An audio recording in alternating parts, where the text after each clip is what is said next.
Embeera nga bwesobola okubatenga etambula ya mukyalo gwe bayita Nabbi Omukazi amachago olunaku olwaleero byasobodde okubatenga Namwandu wa Pastor Yiga asobodde okubatenga Atabuse.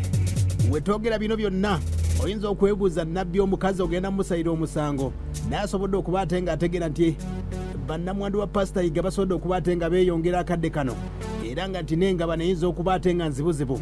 Kati omukyala gwe bayita Nabbi Omukazi asobodde okubatenga Alopye TV gye bayita ABS TV.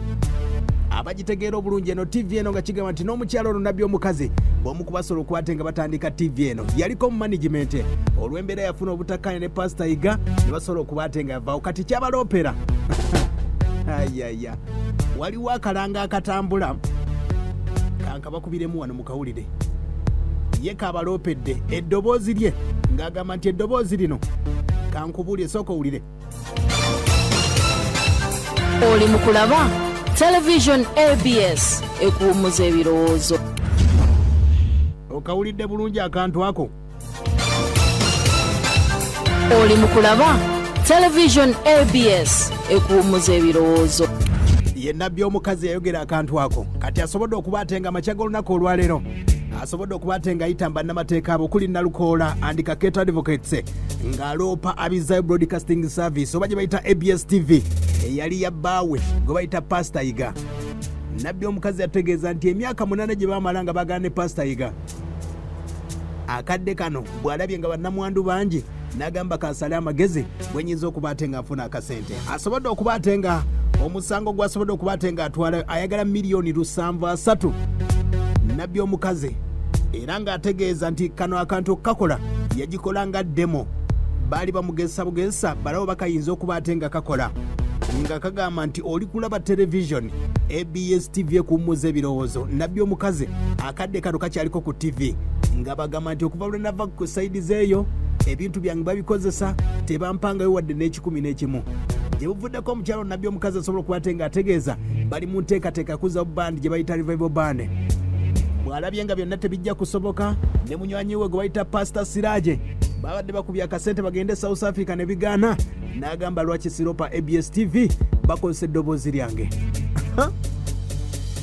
Nabbi Omukazi ategeezezza nti yagala $600,000 olw'okuyiiya ekigambo ekyagamba nti yakiyiiya nga ne Pastor Yiga abiraba bulabi. Ategeeza nti $1,000,000 okumwonoonera ebiseera ayaya ate nga $3,000,000 okukozesa ebintu nga tabakkiriza aba ABS TV nga Pastor Yiga gigenda mu mwezi nga mulamba ndowooza guli kumpi kubatenga guwera Pastor Yiga nga yakatufaako. Nabbi Omukazi abategeezezza era okwogerako n'omukulu bamuyita Faruku Semaganda ng'ono emwogezi wa TV gye bayita ABS TV asobodde okubatenga ntegeeza nti kituufu ekipapula basobodde okubatenga bakifuna era bagenda kubatenga boogera ne bannamateeka abo basobole okubatenga balaba kyekiyinza okubatenga kitambula. Abajjukira obulungi omukyalo Nabbi Omukazi yategeeza byajjukira ku Pastor Yiga. Kyesigenda mwerabirako nti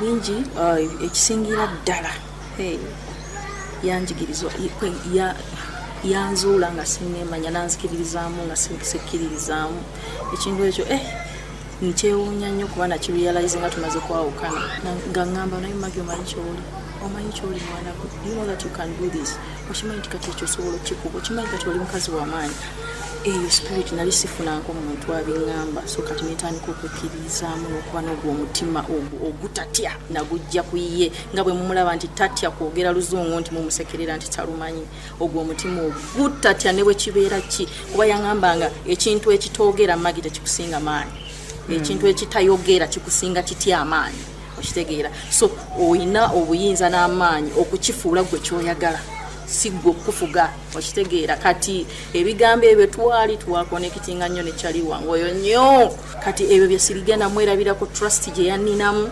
nankwasa obuyinza respect yokka gye yampanga. Aya basi omulidde Nabbi Omukazi Pastor Yiga Alopye TV ya ABS TV wetogera akadde kano ABS TV eri mu bibajjo nga basobola okubatenga bagiteeka mu mbaata waliwo omukulu bamuyita Kojja Kimbowa basobola okubatenga afunako obudde n'ekyaki naye enako obudde bwayo ABS nga balina obudde babugabanya. Kojja Kimbowa yamuwa akasente ng'akyali ya South Africa Pastor Yiga era nga kigambibwa ati akasente konna bwe yaviire South Africa ng'aweddemu kojja Kimbowa kuba ate nga yamugula ebintu ebyasobola okuba ate nga bitambula era ne TV n'asobola okuba ate yagula airtime ndowooza paka myaka nga 22 bwe bijja okuba ate nga bikoma naye nga akasente ka kojja Kimbowa baagala okuba ate nga bakazaayo yembeera nga bwetambula Nabbi Omukazi abajjukira obulungi ategeeza nti yetabangako Nabbi weyawukanira neyigawulira n'agamba nti katufojingeko ekintu nge simanyi oli musambwa nge simanyi ofuuka bannange kyankuba wala kuba ne bwe kyafuluma nze gwe mulaba namala omwezi mulamba nga sifuluma mu nnyumba abazadde bange ne bakaaba amaziga nze gwe mulaba natya buli muntu nga ntya buli olaba nga badduka emisinde ogenda kufuuka bannange n'ekyabwe kyatwala akabanga neŋŋuma omusajja gwe balitayiga si musajja mwangu ate kati bwe kyatuuse ku nze gwamanyi nti oba mumanyi ebyo byeyeeyogeza kyeyeeraliikirira kwe kusobola okwagala okunneesooka mbwankube mbwanjabye. Nabbi Omukazi omuwulira baali bakawakana neyiga yategeeza nti yetabangako Nabbi Omukazi waliwo akabadi kaali atambuza mbw ate alina obugere kaali kawanyi kaali kabaguza nnyimba zammwe musobole okuba ate nga azimanyako musobole okuba ate nga mutegeera embeera nga zisobole okuba ate nga etambula ABS TV esobodde okuba ate nga ekitambuza abajjukira omwaka gwa 2017 UCC yasobola okuba ate nga ebaningako pulogulamu ezenjawulo kuli kalondooze wawo ne pulogulamu gye bayita Naked News awula ABS TV byasobola okuba ate nga bitambula kati gegamu ku mbeera bw'osobodde okuba ate nga etambula Nabbi Omukazi Alopye TV Alopye mutabani wa Pastor Iga gwe bayita Jengo okuli kojja Kimbowa bonna Balopye abawadde ennaku 4 zokka nga bamuwadde ssente olw'akalango kano ke nkutegeezeza. Oli mu kulaba Television ABS ekuwummuza ebirowoozo. Aya baase sooka ombulira mma Nabbi Omukazi kwebuza magezi oba naye mufere yevuddeko bamukwate wano ng'agenda emutukula ngadduka ne Pastor Siraje ita ku 0756 mpe ndowoozayo Nabbi Omukazi kakikaabala bannamwandu bangi nkutegeezaako n'olunaku lwajja abaana bantegeezezaako nti namwandu wa Livingstone Kasozi naye abadde namwandu wayiga byonna bingi nyo ebisodde okuba ate nga bitambula negattaako mbulire Nabbi Omukazi kaabala kavaayo oba wayase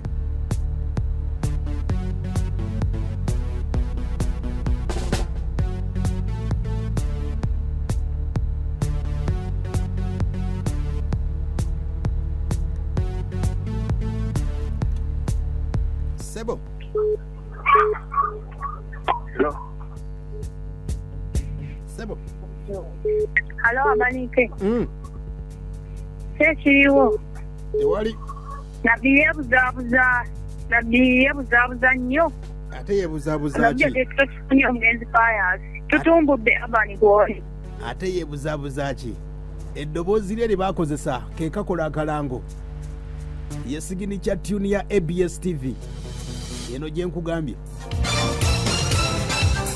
Oli mu kulaba Television ABS ekuwummuza ebirowoozo.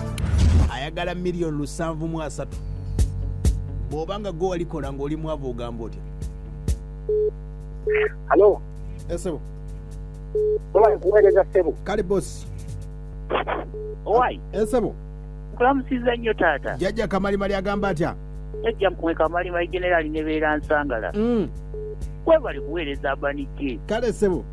Kwabani media bali batya? Abaana basomera ddala. Abaana basome. Basomere ddala. Muyimbi Chief Bulema akutumidde. Sebo. Waka kyekyo. Kati mpozi bannange. Kalanga akabanike kavugidde ebbanga. Abadde wa. Ayagala kwebuzaabuliza mawulire kubeera nga kyekuumidde ku mawulire kubanga ekyo babadde ne Siraje kibadde kimaze omulya. Kati wano ayagala kusigala ng'ali mawulire nga tukyamutaddeko obudde. Nabbi tuleka tolina kyotugamba atugamba yiga kyaliwe era ye musajja asinga ye yakutuma n'akuteeka mu duniya okukumanya.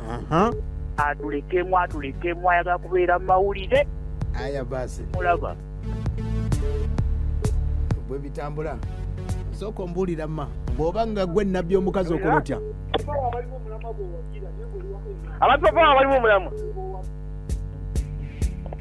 no sebo je bali ko sebo boss